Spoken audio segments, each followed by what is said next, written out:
ध्यायेत् सर्वविघ्नोपशान्तयेत्। गुरुर्ब्रह्मा गुरुर्विष्णुः गुरुर्देवो महेश्वरः गुरुः साक्षात् परब्रह्म तस्मै श्रीगुरवे नमः। व्यासाय विष्णुरूपाय व्यासरूपाय विष्णवे नमो वै ब्रह्मनिधये वासिष्ठाय नमो नमः। कूजन्तं राम रामीति मधुरं मधुराक्षरम् आरुह्य कविताशाखां वन्दे वाल्मीकिकोकिलं। श्रुतिस्मृतिपुराणानाम् आलयं करुणालयं नमामि भगवत्पादशङ्करं लोकशङ्करं। वागर्धाविव सम्पृक्तौ वागर्धप्रतिपत्तये जगतः पितरौ वन्दे पार्वतीपरमेश्वरौ। सूक्तिं समग्रयितु न स्वयमेव लक्ष्मीः श्रीरङ्गराजमहिषी मधुरैकटाक्षैः। वैदग्ध्यवर्णगुणगुम्भनगौरवैर्यां कण्डूलकर्णकुहराः कवयोधयन्ति। हैमोद्भपुण्ड्रमजहन्मकुटं सुनासं मन्दस्मितं मकरकुण्डलचारुगण्डं बिम्बाधरं बहुलदीर्घकृपाकटाक्षं श्रीवेङ्कटेशमुखमात्मनिसन्निधत्ताम्। मनोजवं मरुततुल्यवेगं जितेन्द्रियं बुद्धिमतां वरिष्ठं वातात्मजं वनरयूथमुख्यं श्रीरामदूतं शिरसा नमामि। आपदामपहर्तारं दातारं सर्वसम्पदां लोकाभिरामं श्रीरामं भूयो भूयो नमाम्यहम्। सिन्दूरारुणविग्रहां त्रिनयनां माणिक्यमौलिस्फुरत्तारानायकशेखरां स्मितमुखीं आपीनपक्षोरुहां पाणिभ्याम् अलिपूर्णरत्नचषकं रक्तोत्पलं बिभ्रतीं सौम्यां रत्नघटस्थरक्तचरणां ध्यायेत् परादम्बिकाम्।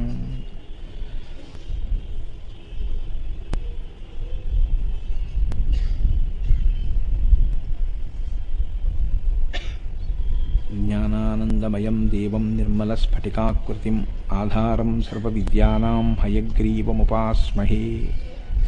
हरिः ओम्। సభాయ నమః. శంభుదేవుని గూర్చి ప్రార్థన. అసుర సంధ్య వేళలో శివస్తోత్రాన్ని చేస్తే అమ్మవారు పరమప్రసన్నురాలవుతుంది. ఎందుచేత అంటే ఆవిడ మహాపతివ్రత కనుక.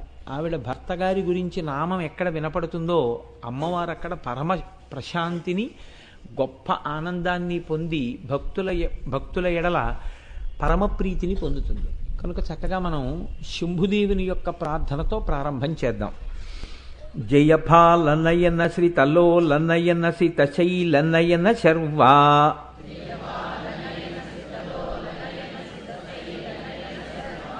జయ కాల కాల జయ మృత్యు మృత్యు జయ దేవ దేవ శంభో.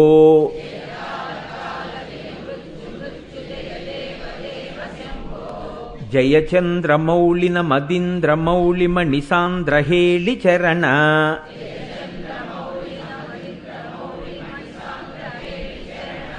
జయ యోగ మార్గజిత రాగ దుర్గమునియాగ భాగ భర్గా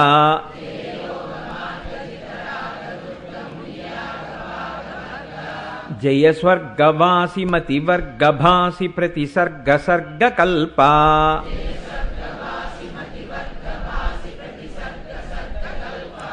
జయ బంధు జీవ సుమ బంధు జీవ సమసాంధ్య రాగ జూట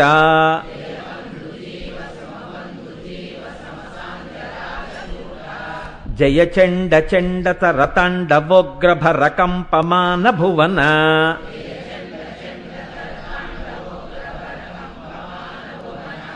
జయ హార హీర ఘన సార సారతర శారదాభ్రరూప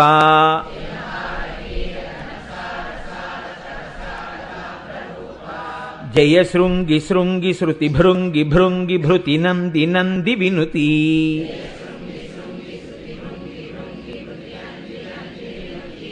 జయ కాల కంఠ కల కంఠ కంఠ సుర సుందరీ స్తుతశ్రీ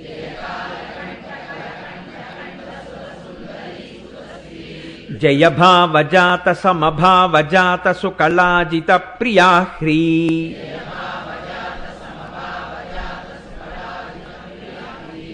జయ దగ్ధ భావ భవ స్నిగ్ధ భావ భవ ముగ్ధ భావ భవన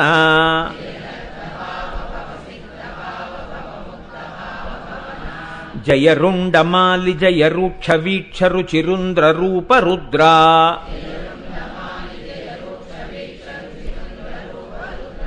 జయ నాసికాగ్రనయనోగ్రదృష్టిజనితాగ్నిభుగ్న విభవా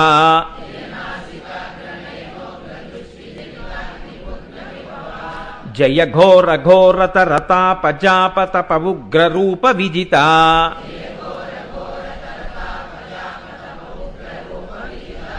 జయ కాంతిమాలి జయ క్రాంతికేలి జయ శాంతిశాలి శూలి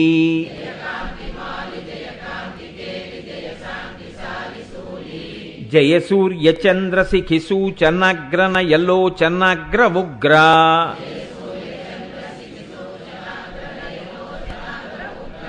జయ బ్రహ్మ విష్ణు పురుహూత ముఖ్య సురసన్నుతఘ్రియుగ్మ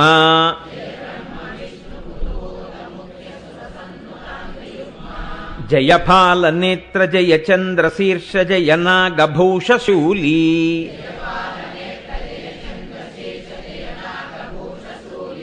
జయ కాల కాల జయ మృత్యు మృత్యు జయ దేవ దేవ శంభో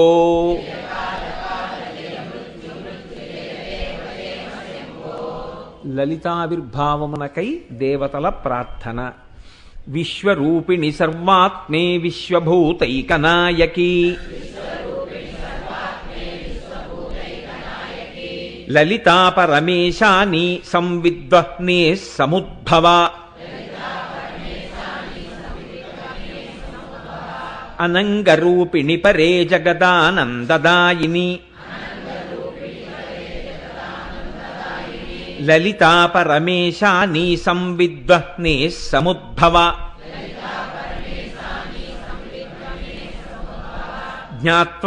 జ్ఞాత్వజ్ఞానజ్ఞేయరూపే మహాజ్ఞాన ప్రకాశిని లలితా పరమేశాని సంవిద్వహ్నే సముద్భవ లోక సంహార రసికే కాళికే భద్రకాళికే లలితా పరమేశాని సంవిద్వహ్నే సముద్భవ లోక సంత్రాణ రసికే మంగళే సర్వమంగళే లలితా పరమేశాని సంవిద్వహ్నే సముద్భవ విశ్వసృష్టి పరాధీనే విశ్వనాథే విశంకటే లలితా పరమేశాని సంవిద్వహ్నే సముద్భవ సంవిద్వహ్ని హుతాశేషా సృష్టి సంపాదితాకృతే లలితా పరమేశాని సంవిద్వహ్నే సముద్భవ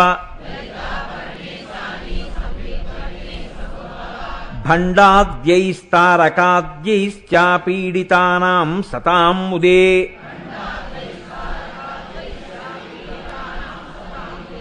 లలితా పరమేశాని సంవిద్వహ్నే సముద్భవ సర్వదేవత కృత లలితా స్తోత్రం. ప్రాతుర్బభూవ పరమం తేజపుంజమనూపమం కోటి సూర్య ప్రతీకాశం చంద్రకోటి సుశీతలం తన్మధ్యమే సముదభూచక్రాకారమనుత్తమం తన్మధ్యమే మహాదేవిముదయార్క సమప్రభాం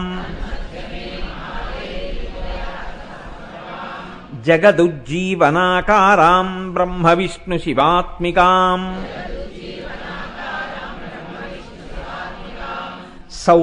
సౌందర్యసారసీమాం తామానందరససాగరాం జపాకుసుమ సంకాశాం దాడిమీ కుసుమాంబరాం సర్వాభరణ సంయుక్తాం శృంగారైకరసాలయాం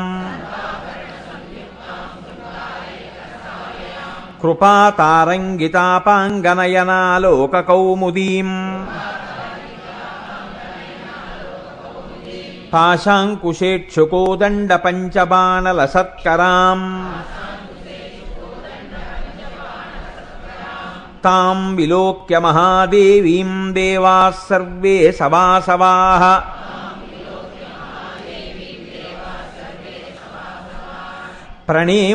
ప్రణేముర్ముదితాత్మానో భూయో భూయోఖిలాత్మికాం.